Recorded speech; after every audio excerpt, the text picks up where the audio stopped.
Bon samedi, j'espère que vous allez bien. Écoutez, aujourd'hui, c'est la dernière chronique que je vous fais, mais inquiétez-vous pas, je vous réserve une surprise. Donc, j'espère que vous allez être là samedi prochain parce qu'on lance quelque chose. Je pense que vous allez aimer ça. Mais en attendant, aujourd'hui, j'ai décidé pour cette dernière chronique-là de répondre à une question qui m'a été adressée. C'est Marie-France qui m'a écrit en me disant « Stéphanie, ça fait des années que je réalise que je suis aux prises avec la colère. Je travaille là-dessus, mais c'est souvent, je me laisse aller à des excès de colère, puis après ça, je me sens coupable. Des fois, c'est dirigé sur mes enfants, envers mon mari, et même, ça arrive que ça m'arrive au travail. Elle a dit, ça mine ma vie, évidemment. Donc, pour vous répondre, et pour toutes les personnes aussi, hein, parce que je pense que comme être humain, on a à peu près tous et toutes déjà touché à de la colère. On s'est déjà laissé emporter par la colère, ça fait partie de la vie. Moi, j'ai envie de vous dire une chose. Quand on parle de colère, premièrement, vous le savez, si vous me suivez depuis un petit moment, j'ai publié, moi, mon premier livre, c'était sur les émotions. Ça s'appelle « Émotion quand tu nous tiens » et je parle abondamment de cette émotion-là. Et ce que j'explique, c'est que, ce qu'il faut savoir, c'est que c'est quelque chose qu'on peut travailler. Alors, c'est pas parce que vous avez été toute votre vie colérique que ça ne peut pas changer. Donc, ça, c'est la première chose à prendre conscience et je trouve que c'est une nouvelle encourageante.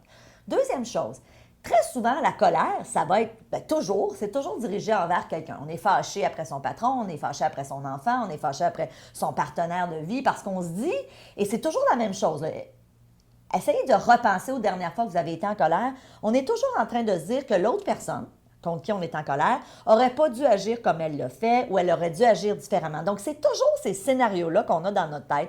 On se dit, l'autre n'est pas correct, il n'y a pas d'affaire à faire ça, il n'y a pas d'affaire à me parler comme ça. Donc, c'est souvent ces phrases-là qui sont récurrentes et qui tournent dans notre tête. Et moi, je dis toujours, plus tu alimentes ce type de phrases-là, plus tu dis que l'autre n'a pas d'affaire, l'autre n'a pas le droit, il n'aurait pas dû agir ainsi, bien évidemment, plus ton niveau de colère va monter. Maintenant, j'ai envie de vous poser la question, on est-tu bien quand on est en colère? On n'est pas bien. On est mal quand on est en colère. Évidemment, souvent, ce que ça fait, c'est qu'on a des réactions qui, après coup, on se dit « My God, je regrette ». Parce que des fois, on va avoir élevé le ton, il y a même des gens qui vont donner des coups de poing dans le mur. Est-ce que ça règle les choses? Pas du tout. Est-ce que c'est aidant?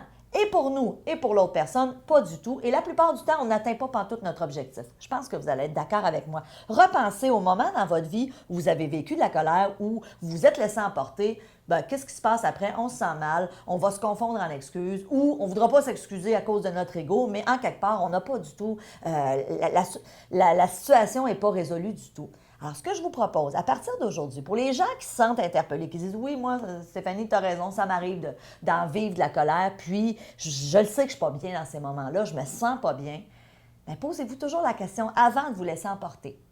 Posez-vous la question suivante. Est-ce que c'est vrai que l'autre personne qui est en face de moi, après laquelle je suis en colère, est-ce que c'est vrai qu'elle n'avait pas le droit d'agir comme ça? Est-ce que c'est vrai qu'elle n'est réellement pas correcte? Est-ce que c'est vrai que, parce que souvent on va se dire, c'est un manque de respect comment elle a agi, ou c'est-tu réellement vrai ou c'est juste dans ma tête à moi? C'est-tu juste ma perception? Et l'idée, c'est que je ne suis pas en train de vous dire que c'est toujours correct de la façon que les autres agissent. Parce qu'on est d'accord, des fois, il y a des gens qui ont le tour d'aller, moi je dis toujours, appuyer sur le bon piton, puis ça fait en sorte que on rentre dans l'émotion de la colère. Ceci étant dit, souvent, c'est notre façon d'interpréter la situation, mais aussi, des fois, si réellement c'était pas, l'autre n'a pas agi adéquatement. Selon, encore là, ce que moi je pense, selon ma vérité, selon ma façon de voir la vie, on est toujours d'accord, bien, dites-vous une chose, ça me donne quoi de me laisser emporter à 10 sur 10 dans la colère?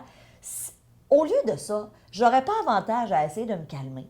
Quitte à aller prendre une marche 5 minutes, quitte à dire, regarde, on se reparle demain s'il faut, ou on se reparle dans 2 heures, et à tête reposée par la suite, on va être en mesure de ce que j'appelle trouver des solutions. Parce que c'est ça la réalité, on veut trouver des solutions. Quand on est fâché après quelqu'un parce qu'on se dit, par exemple, que mon mari n'avait pas d'affaire à me parler sur ce ton-là, ou mon patron est irrespectueux envers moi, bien l'idée, c'est que même si je crie après l'autre, je ne règle rien.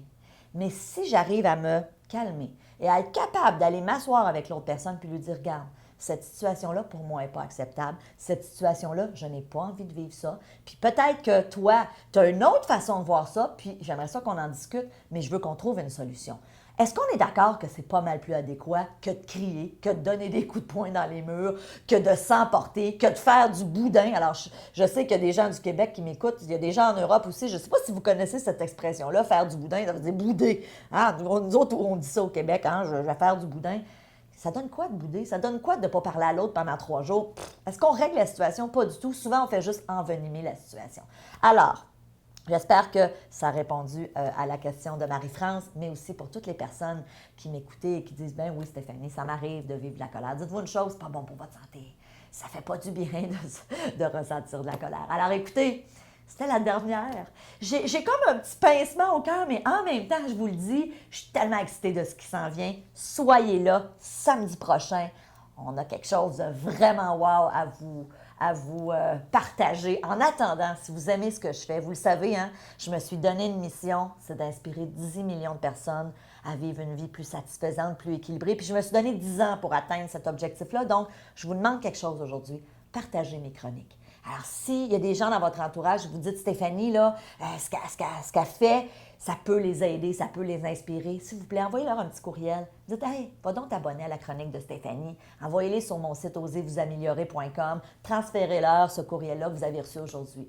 Fait que je vous dis merci. Merci de m'aider à réaliser ma mission, justement, de faire en sorte qu'on va avoir un monde meilleur. Parce que si tout le monde est outillé, si tout le monde arrive à gérer ses émotions, justement, on va vivre dans un monde meilleur. Alors, je vous embrasse, je vous dis à samedi prochain, puis je vous dis, soyez là, parce que vous allez être déçus si vous manquez cette nouveauté dont on va vous parler samedi prochain. Merci d'être là, je vous aime.